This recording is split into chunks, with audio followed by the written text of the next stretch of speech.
Medium wave 444.4 metre यानी 675 kilohertz पर यह आकाशवाणी का छतरपुर केंद्र है। प्रस्तुत है कोरोना वायरस संक्रमण पर केंद्रित विशेष कार्यक्रम एक जंग जिंदगी के लिए। प्रवक्ता और प्रस्तुत करता है राकेश खरे।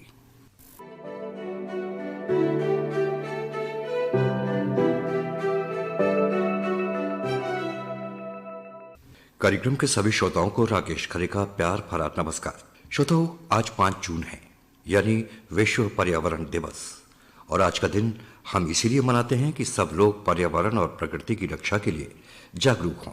देखा जाए तो प्रकृति ने हमें बहुत कुछ दिया है, यहाँ तक कि आज कोरोना वायरस संक्रमण काल में आयुष विभाग द्वारा जो औषधियां हमें दी जा रही हैं वो भी हमें प्रकृति से ही प्राप्त हुई हैं, जो आज हमें संक्रमण से बचाने में सहायक हो रही हैं।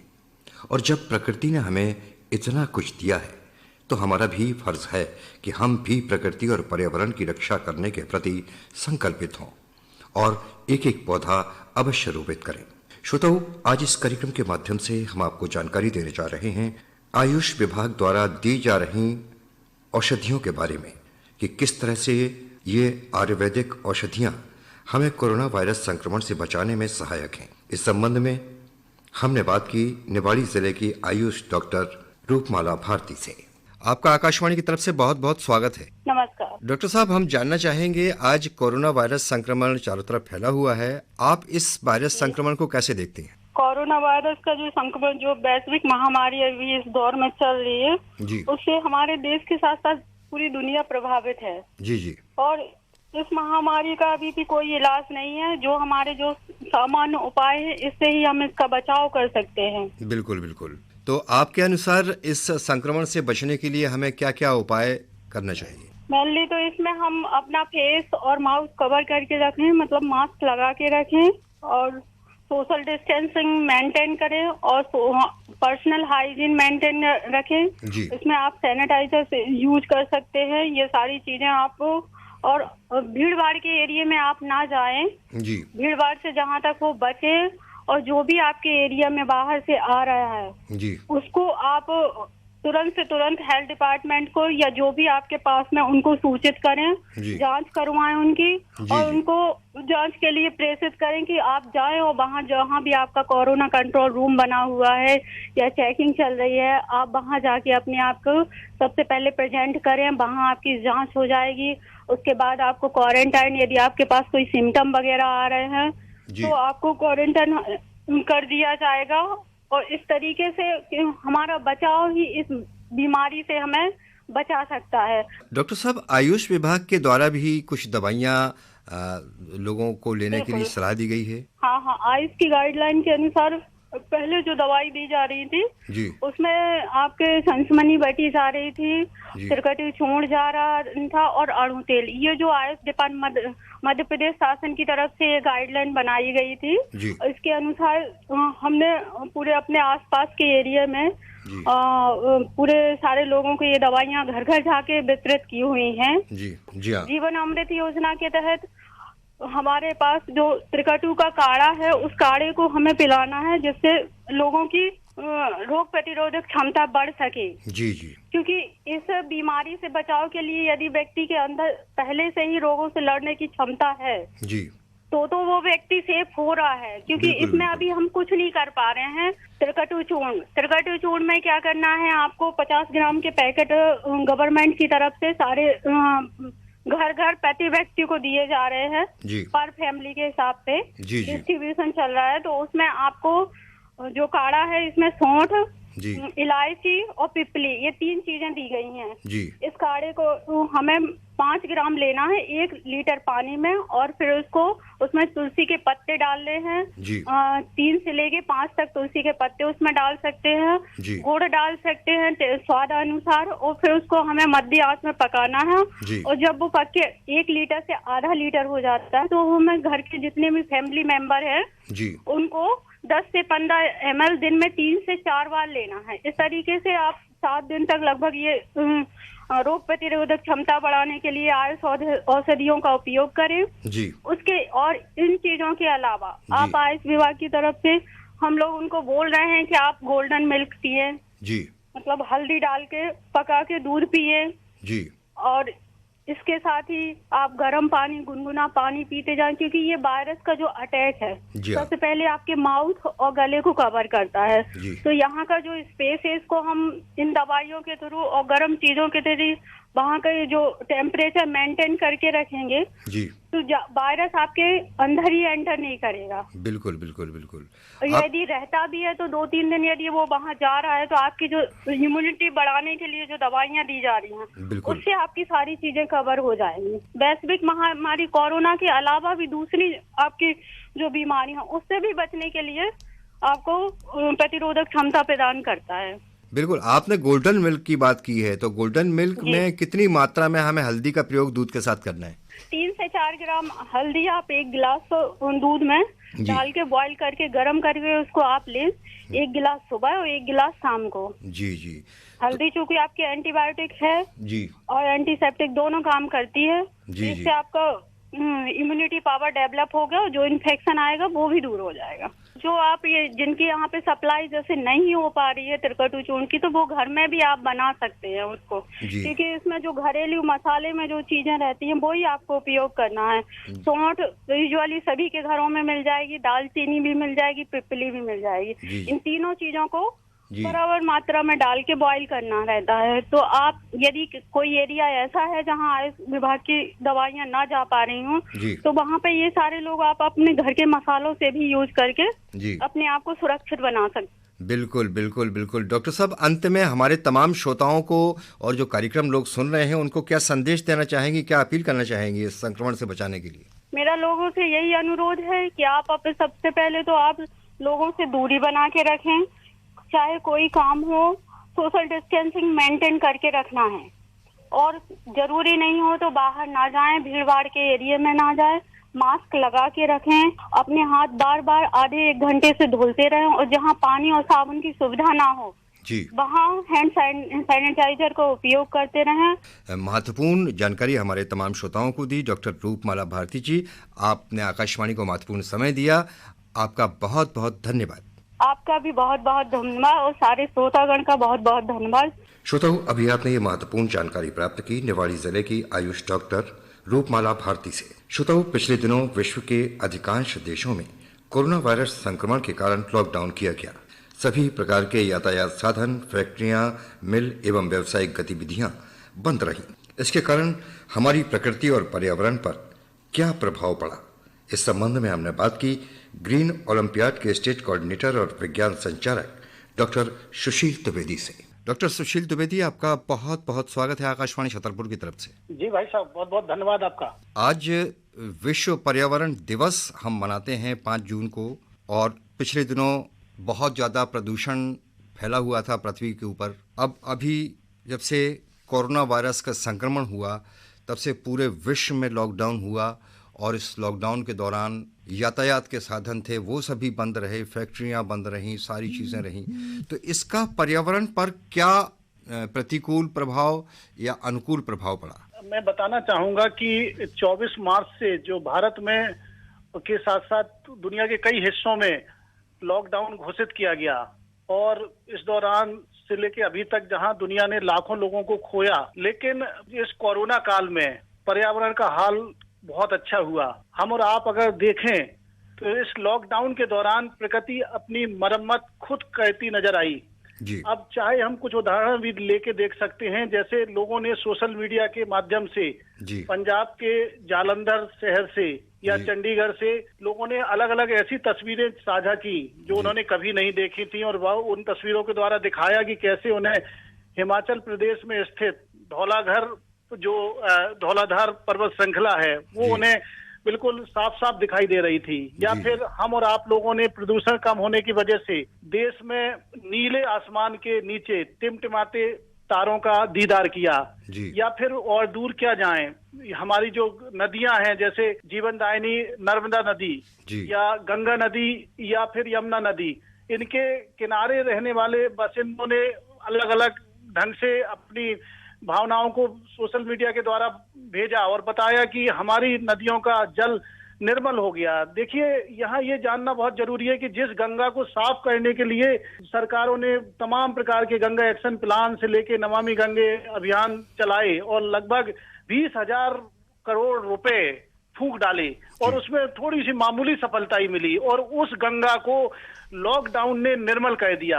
या फिर हम कह सकते कि दिल्ली से जो नदी निकलती थी, जिसको एक नाले के रूप में तब्दील हो गई थी, यमुना नदी, उसको साफ देखकर लोगों ने उसकी फोटोज को सोशल मीडिया के माध्यम से भेजा और एक प्रकार से आईना दिखाया कि सरकारों ने या नॉन गवर्नमेंटल ऑर्गेनाइजेशन ने कितनी भी योजना बनाई, समितियां बनाई, पैसा खर्च किया, लेकिन उनके पैसे के स्थान पर और प्रकृति ने अपने आप को साफ किया, प्रकृति ने अपने आप को पुनः पुष्पित और पल्लवित किया। चाहे हम वायु प्रदूषण के रूप में भी देखें तो बहुत जबरदस्त हमें और आपको एक सुधार देखने को मिल रहा है। हम अलग अलग रिपोर्ट्स को देख सकते हैं। नासा एक अमेरिका का एक स्पेस एजेंसी है प्रतिष्ठित, उन्होंने अपने सैटेलाइट के माध्यम से तमाम प्रकार की ऐसी रिपोर्ट्स को समय समय पर दिया, जिसमें बताया कि वायुमंडल में जो छोटे छोटे प्रदूषक कण होते हैं जिन्हें एरोसोल कहते हैं, उनके बारे में उन्होंने सूचना दी कि इनकी मात्रा लगभग 20 से 30% तक कम हो गई। एक पर्यावरण वेबसाइट है जिसका नाम है कार्बन ब्रीफ, अगर उसकी रिपोर्ट को देखें, या हम भारत के अपने केंद्रीय प्रदूषण नियंत्रण बोर्ड जिसे हम CPCB कहते हैं, उसके भी अगर हम ताजा आंकड़े देखें तो उन्होंने बताया कि लॉकडाउन ने लगभग 37 सालों में पहली बार जो भारत में जो कार्बन इमिशन अर्थात कार्बन उत्सर्जन की जो बढ़त है उसके ट्रेंड को बिल्कुल पलट दिया। बहुत कम कार्बन इमिशन हुआ, लगभग 15% से लेकर 30% तक कमी देखी गई, क्योंकि दुनिया में उद्योग बंद हो गए थे और सार्वजनिक और निजी यातायात लगभग बंद हो गया था। इसके कारण पेट्रोल और डीजल के कारण जो जलने से जो सड़कों पर हम लोग carbon dioxide, carbon monoxide, sulphur dioxide, nitrous oxide जैसी जहरीली गैसें देखते थे, वो बिल्कुल कम हो गई, सड़कों से धूल गायब हो गई और एक प्रकार से हम जिसे कह सकते हैं हवा की गुणवत्ता अर्थात एयर क्वालिटी भी बहुत सुधरी। अब यहाँ ये जानना जरूरी है कि एयर क्वालिटी होती क्या है। एक्चुअली मैं अपने श्रोताओं को बताना चाहूंगा कि 8 प्रदूषकों से मिलके एक एयर क्वालिटी इंडेक्स जिसका उद्घाटन एक उनकी अवधारणा के अनुसार यशस्वी प्रधानमंत्री जी ने अपने ढंग से जो सेंट्रल पॉल्यूशन कंट्रोल बोर्ड के सहयोग से उन्होंने इसका उद्घाटन किया और बताया कि जो 8 प्रदूषक होते हैं वो 8 प्रदूषक में एक होता है PM10, जैसे हम पार्टिकुलेट मैटर 10 कहते हैं, दूसरा PM2.5 nitrous oxide, NO2, SO2 sulphur dioxide, CO carbon monoxide, ozone, O3 ammonia, NH3 and lead एक भारी धातु होती है, सीसा जिसे कहते हैं, इससे मिलके बनता है। इसके आधार पर वो जो उन्होंने CPCB ने देश के अलग अलग हिस्सों में एक अपने ambient air quality monitoring station बनाए, वो बाकायदा जैसे हमारे अलग अलग शहरों में, भोपाल से लेके लखनऊ, ये बड़े बड़े शहरों में, ग्वालियर से लेके सिंगरौली, जगह जगह पे इन्होंने ये अपने इस प्रकार के सेटअप स्थापित किए। अब हम एयर क्वालिटी मॉनिटरिंग स्टेशन पे अगर हम देखते हैं, अगर हवा का स्तर 0 से 50 बताता है, 0 से 50 अगर दिखा रहा है तो ये बहुत अच्छी हवा मानी जाती है, मेरे आपके स्वास्थ्य के लिए, पूरी दुनिया के स्वास्थ्य के लिए बहुत अच्छी होती है। अगर 51 से लेके 100 के बीच में अगर उसका स्तर बताया जाता है तो ये संतोषजनक हवा कहलाती है, सेटिस्फैक्ट्री कहलाती है। अगर 101 से 200 बताते हैं तो ये मॉडरेट कहलाती है, ठीक ठाक हवा कही जा सकती है। लेकिन 201 से 300 के बीच में बड़ी ही खराब क्वालिटी में ये हमें और आपको हानि पहुंचा सकती है, और 301 से 400 ये बहुत ही जहरीली हवा हो जाती है, और 401 से 500 इतनी जहरीली हवा हो जाती है कि जितना लगभग 25 से 30 सिगरेट के पीने के धुएं के बराबर। तो अर्थात इतनी खतरनाक स्थिति पहले थी, लेकिन अब हमने क्या देखा, लॉकडाउन के दौरान वही जो एयर क्वालिटी मॉनिटरिंग स्टेशन ने हमें और आपको रिपोर्ट दी कि AQI का स्तर अर्थात एयर क्वालिटी इंडेक्स 50 के नीचे भी देखा गया, दिल्ली जैसे प्रदूषित शहर में, भोपाल जैसे प्रदूषित शहर में, या ग्वालियर या सिंगरौली जैसे प्रदूषित शहर में। अब यहाँ पर श्रोताओं के मन में एक और धारणा बन रही होगी, वो सोच रहे होंगे कि ये PM2.5 और PM10 क्या है। तो मैं उन्हें बताना चाहूंगा, ये छोटे छोटे पार्टिकुलेट मैटर या कण प्रदूषण भी कहा जाता है इनको। ये वातावरण में मौजूद होते हैं ठोस कणों अर्थात सॉलिड, जो पार्टिकल और लिक्विड पार्टिकल मिलके बनाते हैं। इन्हें हम और आप नेकेड आई से नहीं देख सकते हैं।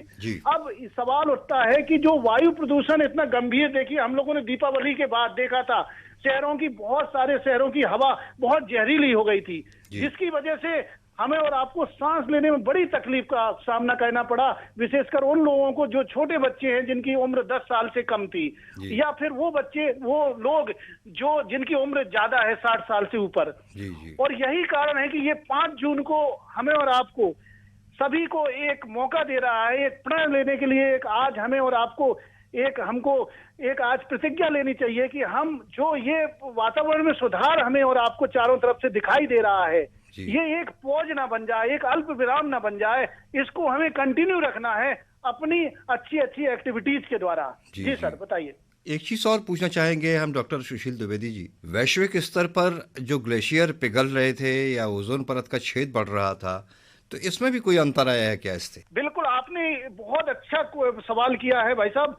ओजोन परत हमें और आपको ठीक वैसी ही प्रतिरक्षा देती है जैसे कि एक छाता या अम्ब्रेला देता है जी। और ये ओजोन परत हम जहां पर रहते हैं धरती की सतह पर, उससे लगभग अगर हम देखा जाए तो लगभग 50 किलोमीटर ऊपर ये परत पाई जाती है। जो अल्ट्रावायलेट रेज होती हैं, जो पराबैंगनी किरणें होती हैं, वो हमारे जो सूर्य की रोशनी के साथ हमारी धरती पर आती हैं, लेकिन ये ओजोन की परत उन पराबैंगनी किरणों को रोकती है। लेकिन हम और आप लोगों ने देखा था कि उसमें ओजोन की परत में छेद हो गया है, होल हो गया है, thinning of the ozone hole जिसे हम कहते हैं। लेकिन अब इस लॉकडाउन के दौरान की जो ओजोन को हानि पहुंचाने वाले जो केमिकल थे उनकी बहुत कमी हो गई, चूंकि औद्योगिक गतिविधियां कम हो गई, जिसकी वजह से क्लोरोफ्लोरोकार्बन जिन्हें हम CFC कहते हैं, हाइड्रोक्लोरोफ्लोरोकार्बन जिन्हें HCF कहते हैं, या हाइड्रो ब्रोमोफ्लोरोकार्बन जिन्हें हम HBFC कहते हैं, या हेलोन या मिथाइल ब्रोमाइड या कार्बन टेट्राक्लोराइड या मिथाइल क्लोरोफार्म, इन सारे केमिकल को मिला के हम लोग यूजुअली CCl2F2 या डाइक्लोरोफ्लोरोकार्बन भी, मीथेन भी कह देते हैं। तो ये जो मात्रा है ये इनकी बहुत कम हो गई थी, जिसकी वजह से ये अब जो ओजोन की परत में ये जो प्रदूषक कणों की मात्रा कम होने से ओजोन की परत ने अपने आप में हीलिंग कर ली, अपने आप में उसको सही कर लिया। इससे हमें और आपको लॉन्ग टर्म में बहुत अच्छाई देखने को मिलेगी।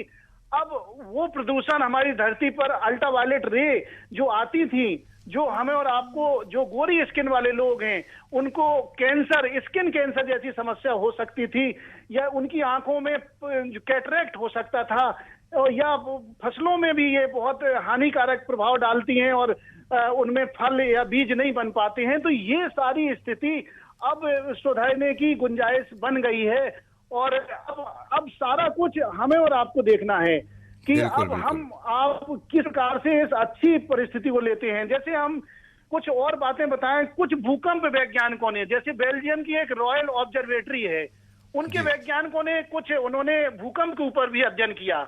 उन्होंने देखा कि जो हम और आप लोग, इंसान लोग जब धरती पर रहते हैं तो कुछ ना कुछ हम लोग शोर निकालते हैं, कुछ ध्वनि निकालते हैं, जिन्हें हम सीस्मिक नॉइज कहते हैं, सीस्मिक वाइब्रेशन या सीस्मिक नॉइज कहलाती है। ये धरती की बाहरी क्रस्ट सतह पर कंपन के कारण धरती के भीतर एक शोर के रूप में सुनाई देती है। तो इसको नापने के लिए पहले एक डिटेक्टर की रीडिंग का सहारा लेना पड़ता था, उसे धरती की 100 मीटर की गहराई पे गाड़ा जाता था भाई साहब।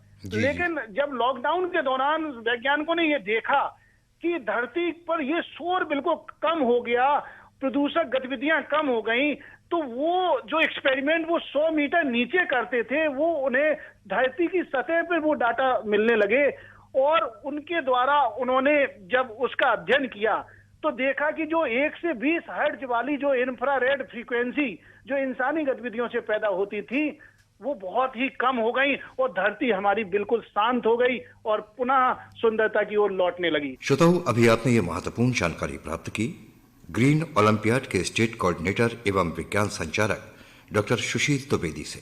श्रोताओं, बढ़ती जनसंख्या और बढ़ते प्रदूषण के बीच हमें सजग होना होगा अपनी प्रकृति और पर्यावरण को सुरक्षित रखने के लिए।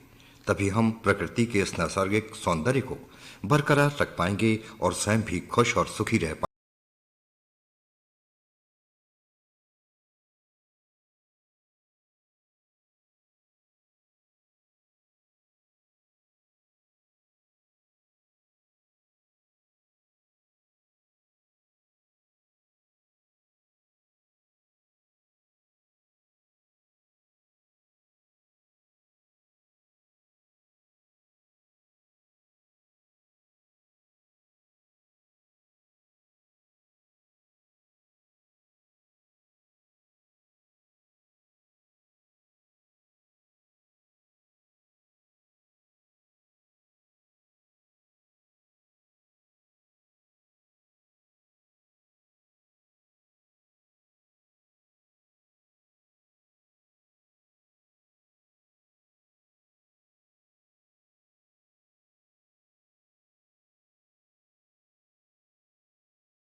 हम आपकी मुलाकात करवा रहे हैं एक ऐसे समाज सेवी से जो समाज सेवा के साथ साथ पर्यावरण के प्रति भी लोगों को जागरूक कर रहे हैं। और ये समाज सेवी हैं नौगांव के श्री संतोष गंगेल। आपका आकाशवाणी छतरपुर की तरफ से बहुत बहुत स्वागत है संतोष जी। बहुत बहुत धन्यवाद करे जी, मैं आपका आभार व्यक्त करता हूँ। संतोष जी, आप एक समाज सेवी हैं, पर्यावरण के लिए भी बहुत सारा काम कर रहे हैं और अभी पिछले दिनों से कोरोना वायरस संक्रमण फैला हुआ है समूचे विश्व में, तो इस दौरान आप किस रूप में समाज सेवा कर रहे हैं? मैं श्री राकेश खरे जी आपको बताऊं तो मैंने जब से पता चला था इंडिया में कि कोरोना वायरस आ रहा है जी, उसी समय से, उस समय स्कूल खुल रहे थे जी पूरे अपने मध्य प्रदेश में, उत्तर प्रदेश में जी। तो स्कूलों में हमने मोटिवेशन शुरू किया था इसके कोरोना वायरस के। गूगल में पढ़ के हमने इसके बारे में, कोविड-19 के बारे में लोगों को जागरूक किया जी। और मेरा आखिरी प्रोग्राम अपना ITI छतरपुर औद्योगिक प्रशिक्षण केंद्र में जी बहुत जागरूकता शिविर हुआ था, लगभग 300 बच्चे थे जी। वहां से शुरू किया था। जब ये लॉकडाउन हो गया जी, तो लॉकडाउन के बाद मोटरसाइकिल से हमने इससे जो भारत सरकार और प्रदेश सरकार की नीतियां थी कोरोना वायरस की, उसको हमने जन जागरूक किया और लगभग छतरपुर, टीकमगढ़, निवाड़ी, महोबा, पन्ना और ललितपुर, झांसी, ये इन क्षेत्रों में हमने मोटरसाइकिल से यात्रा करके हजारों लोगों को इस पे जागरूक किया। संतोष जी, इस दौरान आपने खाद्यान्न वगैरह भी गरीब असहाय लोगों को वितरण किया है? मैं स्वयं तो मैंने खाद्यान्न वितरण नहीं किया है, लेकिन जो समाज सेवी संस्था है तो उनको मैंने जागरूक किया है और बताया कि यहाँ गरीबी है, यहाँ है। तो इस तरह से मैंने लगभग 1000 लोगों को भोजन की व्यवस्था समाज सेवी संस्थाओं को जागरूक करके उनके माध्यम से ये काम किया है। और प्रशासन का बहुत अच्छा सहयोग रहा, चाहे जिला प्रशासन छतरपुर का और स्थानीय प्रशासन का, जतारा, राजनगर, टीकमगढ़, निवाड़ी, सारे प्रशासनिक अधिकारी हमारा संपर्क रहा समाज सेवी के नाते। तो जहाँ जहाँ बताया खाद्यान्न व्यवस्था है, कोई भूखा नहीं सोया, ना कोई भूखा मरा है। बिल्कुल बिल्कुल, चलिए बहुत अच्छी बात है। संतोष जी, आज विश्व पर्यावरण दिवस है और पर्यावरण के लिए भी आपने बहुत सारा काम किया है, तो आज क्या कुछ विशेष करने वाले हैं आप? देखिए, सबसे पहले बताऊं कि मेरे स्वर्गीय पिताजी, माताजी और मेरी धर्मपत्नी खत्म हो गई थी जी। मैंने सबसे पहले पर्यावरण के लेकर अपने माता पिता, परिवार के जितने लोग भी स्वर्गवासी हुए जी, सबके नाम से वृक्षारोपण किया। तहसील कार्यालय नौगांव में SDM साहब के माध्यम से 5 वृक्षों का रोपण किया था जी। और आज जो वृक्षारोपण विश्व पर्यावरण दिवस है जी, तो विश्व पर्यावरण दिवस पे नौगांव में ही बहुत बड़ा कार्यक्रम है। यहाँ के नौगांव के समाज सेवियों ने, हम लोगों ने मिलकर के तय किया कि नौगांव को पर्यावरण से स्वच्छ सुंदर बनाना है जी। तो 5 लाख वृक्ष लगाने का जो हमारा संकल्प है हम लोगों का जी, उसमें पूरी टीम काम कर रही है और सारे लोग मिलकर आज कार्यक्रम होने वाला है जिसमें लगभग अपन 500 पेड़ वृक्षारोपण करेंगे नौगांव में। चलिए, बहुत अच्छी बात है कि आज विश्व पर्यावरण दिवस के अवसर पर आप नौगांव में वृक्षारोपण कर रहे हैं, नौगांव को हरा भरा बना रहे हैं। लोगों से क्या अपील करना चाहेंगे इस दौरान आप समस्त लोगों से, समस्त श्रोताओं से? मैं श्री राकेश खरी आपसे एक नया आपको संदेश देना चाहता हूँ जी, कि नौगांव के कोठी चौराहे पर एक व्यापारी थे बहुत बड़े जी जी, वो 1 तारीख को खत्म हो गए हैं जी। तो उनका हमने आज विश्व पर्यावरण दिवस से तय किया कि आप पैरवी नहीं करिए, उनको बुलाया, समाज को समझाया, तो उन्होंने 101 वृक्षारोपण दान करने का संकल्प लिया है। वो 101 वृक्षारोपण आ गए हैं और सभी को जो वहां पर श्रद्धांजलि समारोह में आएंगे सबको विभिन्न प्रकार के 101 पेड़ है जो सबको दान देंगे, उनके परिवार के, उनके बच्चे देंगे और उनकी आत्म शांति के लिए नया संदेश नौगांव से हमने तय किया और आज वो पूरा हो रहा है।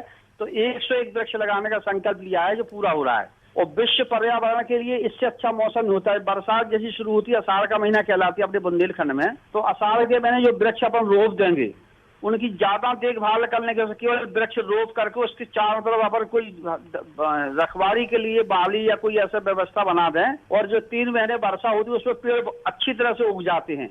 उनको गड्ढे खोद कर रखना है, वृक्षा करना है।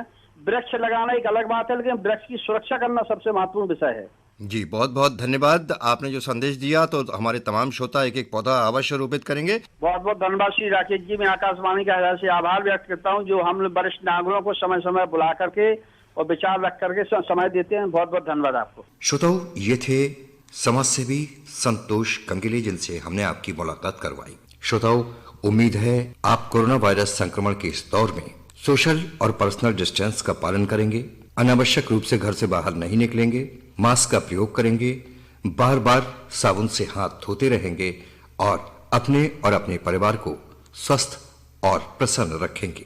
इसी उम्मीद के साथ अब कार्यक्रम समाप्त करने की अनुमति दीजिए अपने दोस्त राकेश खरे को।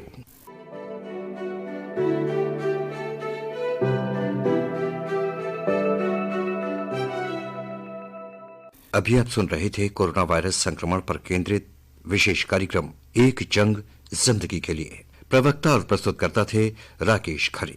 मीडियम वेव पर यह आकाशवाणी का छतरपुर केंद्र है। थोड़ी ही देर में आप सुनेंगे हमारा अगला कार्यक्रम।